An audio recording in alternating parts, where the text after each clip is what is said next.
नमस्कार प्यारे विद्यार्थियों, स्वागत है आप सभी विद्यार्थियों का आपके इस प्यारे से channel SPC centre of knowledge में।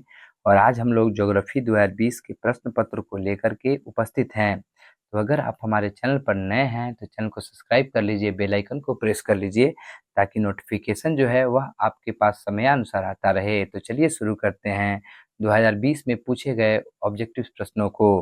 पहला प्रश्न है कि भारत की जनगणना के अनुसार निम्नलिखित में कौन नगर की परिभाषा का अंग नहीं है।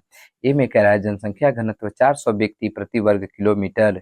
बी में कह रहा है नगर पालिका निगम आदि का होना। सी में कह रहा है कि जनसंख्या आकार 5000 व्यक्तियों से अधिक का होना।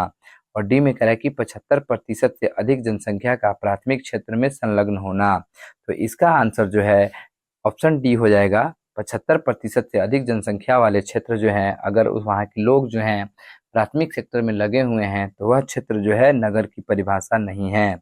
अगला प्रश्न है कि मानव विकास सूचकांक में भारत के निम्नलिखित राज्यों में से किसकी कोटि उच्चतम है। ए में कह रहा है कि पंजाब, बी में हरियाणा, सी में तमिलनाडु और डी में केरल। इसका राइट आंसर जो है केरल, इसका सही जवाब केरल हो सकता है। अगला प्रश्न है कि किस भाषा परिवार की जनसंख्या सबसे कम है। ए में द्रविड़, बी में आस्ट्रिक, सी में भारतीय यूरोपीय और डी में चीनी तिब्बती। इसका सही जवाब ऑप्शन डी चीनी तिब्बती हो जाएगा। अगला प्रश्न है कि 2011 की जनगणना के अनुसार भारत की जनसंख्या कितनी थी। ए में 121 करोड़, बी में 102.8 करोड़, सी में 118 करोड़ और डी में 131 करोड़। तो 2011 में भारत की जनसंख्या 121 करोड़ थी। ऑप्शन ए सही जवाब होगा। 5 नंबर प्रश्न कह रहा है कि निम्नलिखित प्रदेशों में कौन सुप्रलिखित प्राचीनतम नगरीय बस्ती है। ए में मेसोपोटामिया, बी में हो घाटी, सी में नील नदी की घाटी और डी में सिंधु घाटी। तो मेसोपोटामिया जो है सुप्रलेखित प्राचीनतम नगरीय बस्ती है। ऑप्शन ए सही जवाब होगा। अगला प्रश्न है हीराकुंड परियोजना अवस्थित है। ए में उड़ीसा में, बी में छत्तीसगढ़ में, सी में मध्य प्रदेश में और डी में झारखंड में। हीराकुंड परियोजना जो है वह उड़ीसा में पाई जाती है। ऑप्शन ए सही जवाब हो जाएगा।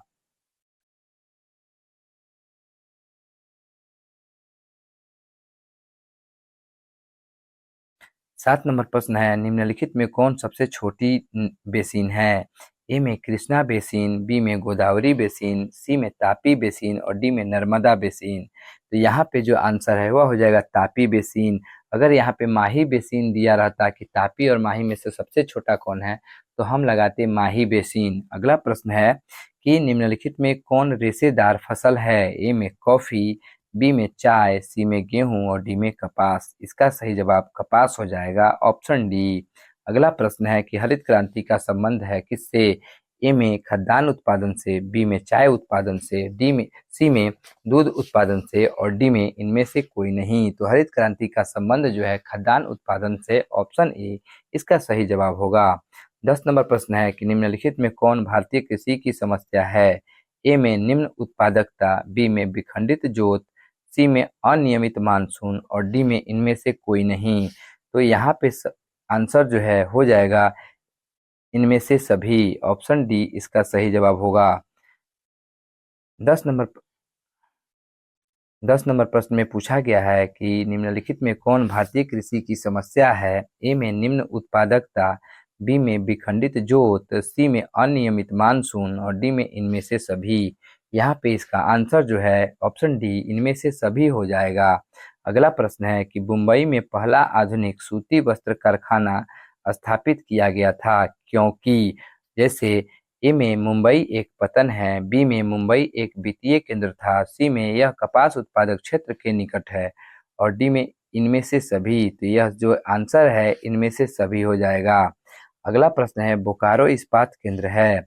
ए में मिश्रित क्षेत्र में, बी में निजी क्षेत्र में, सी में सार्वजनिक क्षेत्र में और डी में इनमें से कोई नहीं। तो बोकारो इस्पात केंद्र जो है सार्वजनिक क्षेत्र में स्थित है। ऑप्शन सी इसका सही जवाब होगा।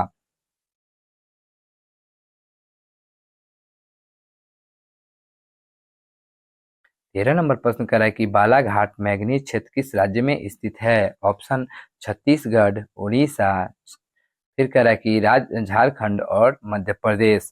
तो बालाघाट मैंगनीज क्षेत्र जो है वह मध्य प्रदेश में स्थित है। ऑप्शन डी इसका सही जवाब होगा। अगला प्रश्न है कि निम्नलिखित में कौन परंपरागत ऊर्जा का स्रोत है?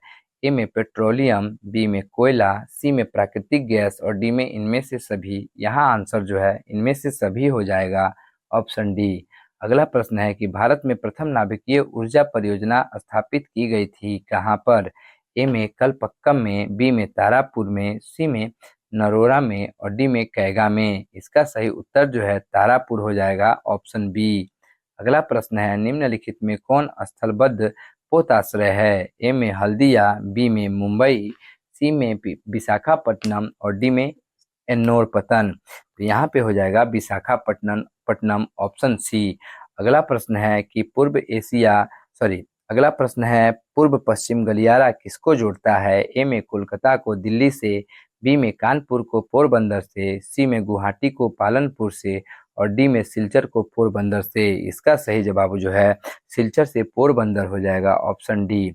अगला प्रश्न है कि भारत में वायु परिवहन सेवा की शुरुआत कब हुई?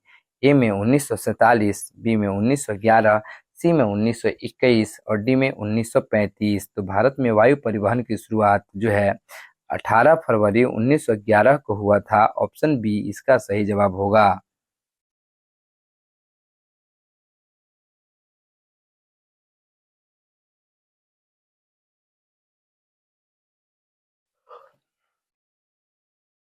उन्नीस नंबर प्रश्न कह रहा है कि भारतीय रेल प्रणाली को कितने मंडलों में विभाजित किया गया है? ए में 12, बी में 9, सी में 20 और डी में इनमें से कोई नहीं। इसका यहाँ पे जवाब इनमें से कोई नहीं होगा। अगर आपके ऑप्शन में 18 दिया रहता तो हम 18 पे टिक करते। अगला प्रश्न है कि प्रादेशिक नियोजन का विशिष्ट लक्षण क्या है? ए में आर्थिक व्यस्तता में भिन्न विभिन्न सेक्टरों का विकास, बी में परिवहन जाल तंत्र में क्षेत्रीय भिन्नताएं, सी में क्षेत्र विशेष के विकास का उपागम और डी में ग्रामीण क्षेत्रों का विकास। इसका सही जवाब जो है हो जाएगा आर्थिक व्यवस्था में विभिन्न सेक्टरों का विकास, ऑप्शन ए इसका सही जवाब हो जाएगा। 21 नंबर प्रश्न कह रहा है कि निम्नलिखित में किसे कर्तन दहन कृषि कहते हैं? ए में सघन निर्वाह कृषि को, बी में आदिम निर्वाह कृषि को, सी में विस्तृत वाणिज्य अनाज कृषि को और डी में मिश्रित कृषि को। यहाँ पे आंसर हो जाएगा आदिम निर्वाह कृषि, ऑप्शन बी इसका सही जवाब होगा। अगला प्रश्न है कि फूलों की कृषि कहलाती है? ए में मिश्रित कृषि, बी में ट्रक फार्मिंग, सी में रोपण कृषि और डी में पुष्प उत्पादन। इसका सही जवाब पुष्प उत्पादन, ऑप्शन डी सही हो जाएगा। अगला प्रश्न है रबड़ जो है किस प्रकार की कृषि का उपज है? ए में रोपण कृषि, बी में भूमध्य सागरीय कृषि, सी में प्रारंभिक स्थायी कृषि और डी में मिश्रित कृषि। रबड़ जो है रोपण कृषि के अंतर्गत आता है, ऑप्शन ए इसका सही जवाब होगा। एक और प्रश्न है कि निम्नलिखित में कौन रोपण फसल है? ए में मक्का, बी में गेहूं, सी में चाय और डी में राई। तो यहाँ पे आंसर जो है चाय हो जाएगा। ले बढ़ते हैं अगले प्रश्नों की ओर। अगला प्रश्न है निम्नलिखित विद्वानों में किसने मानव विकास सूचकांक का निर्धारण किया था?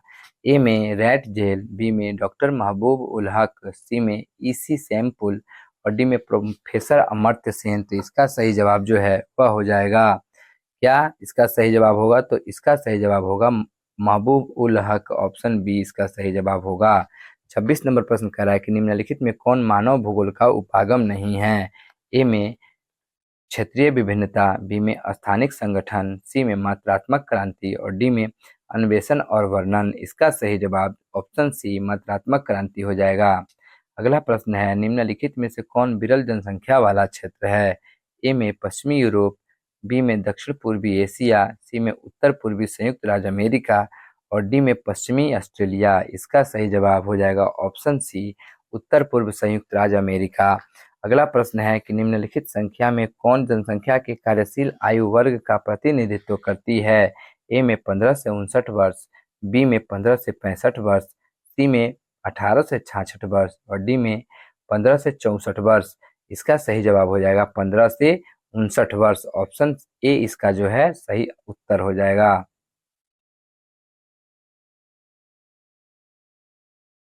अगला प्रश्न है निम्नलिखित देशों में किसका लिंगानुपात विश्व में सर्वाधिक है? ए में लैटविया, बी में संयुक्त अरब अमीरात, सी में फ्रांस और डी में जापान। तो सबसे अधिक लिंग अनुपात विश्व में सर्वाधिक है लैटविया का, ऑप्शन ए इसका सही उत्तर होगा। अगला प्रश्न है, निम्नलिखित में से कौन विकास का सर्वोत्तम संकेतक है? ए में कह रहा है कि आकार में वृद्धि, बी में कह रहा है गुण साधारण में वृद्धि, सी में कह रहा है आकार में स्थिरता और डी में कह रहा है कि गुण में धनात्मक परिवर्तन। तो इसका सही जवाब ऑप्शन डी हो जाएगा, गुण में धनात्मक परिवर्तन।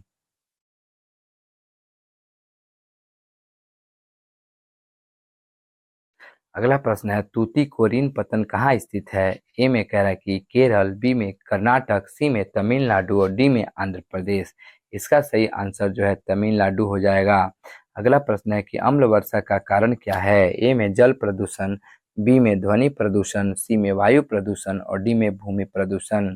तो अम्लीय वर्षा का मुख्य कारण जो है वह है वायु प्रदूषण, ऑप्शन सी इसका सही जवाब होगा। अगला प्रश्न है, निम्नलिखित में से कौन चतुर्थ सेक्टर क्रियाकलापों से संबंधित है?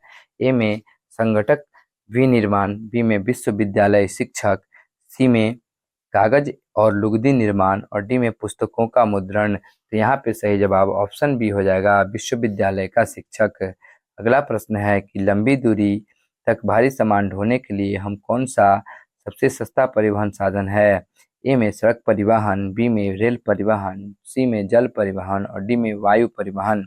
इसका सही जवाब हो जाएगा जल परिवहन, ऑप्शन सी सही उत्तर होगा। अगला प्रश्न है कि रेल के महाजाल का सघनतम घनत्व कहाँ पाया जाता है? ए में ब्राजील में, बी में संयुक्त राज्य अमेरिका में, सी में कनाडा में और डी में रूस में। इसका सही जवाब होगा ऑप्शन बी, संयुक्त राज्य अमेरिका में। अगला प्रश्न है, बिग इंच पाइपलाइन प्रवाहित करता है किस चीज को? ए में जल को, बी में दूध को, सी में पेट्रोलियम को और डी में एलपीजी गैस को। इसका सही उत्तर जो है ऑप्शन सी पेट्रोलियम हो जाएगा।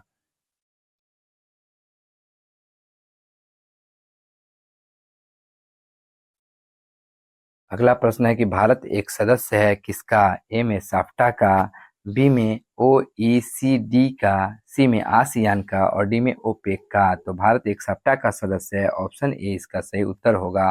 38 नंबर प्रश्न कह रहा है कि विश्व व्यापार संगठन का मुख्यालय कहाँ है? ए में कह रहा है जेनेवा, बी में कह रहा है वियना, सी में कह रहा है न्यूयॉर्क और डी में कह रहा है वाशिंगटन। इसका आंसर जो है जिनेवा हो जाएगा, ऑप्शन ए। 39 नंबर प्रश्न कह रहा है कि पर्वतीय प्रदेशों में किस प्रकार का अधिवास पाया जाता है? ए में आयताकार, बी में सीढ़ीनुमा, सी में पंखा और डी में तारा। इसका जो उत्तर है वह हो जाएगा सीढ़ीनुमा, ऑप्शन बी। अगला प्रश्न है कि निम्नलिखित आर्थिक क्रियाओं में कौन ग्रामीण अधिवासों से संबंधित है? ए में प्राथमिक, बी में द्वितीयक, सी में तृतीयक और डी में चतुर्थ। तो इसका सही उत्तर ऑप्शन ए हो जाएगा प्राथमिक। अगला प्रश्न है, निम्नलिखित में कौन सांस्कृतिक नगर है? कैनबेरा, लंदन, मक्का या ओसाका। तो यहाँ मक्का जो है वह एक सांस्कृतिक नगर है। अगला प्रश्न है, निम्नलिखित में कौन औद्योगिक नगर है? जमशेदपुर, वाराणसी, कैनबेरा या सिंगापुर। यहाँ पे हो जाएगा जमशेदपुर। तो हम लोगों ने लगभग 42 प्रश्नों को सॉल्व किया है। आशा करते हैं कि आप सभी तमाम विद्यार्थियों को वीडियो अच्छा लगा होगा। अगर वीडियो अच्छा लगता है तो चैनल को सब्सक्राइब करके बेल आइकन को प्रेस कर लें। Thanks for watching my video.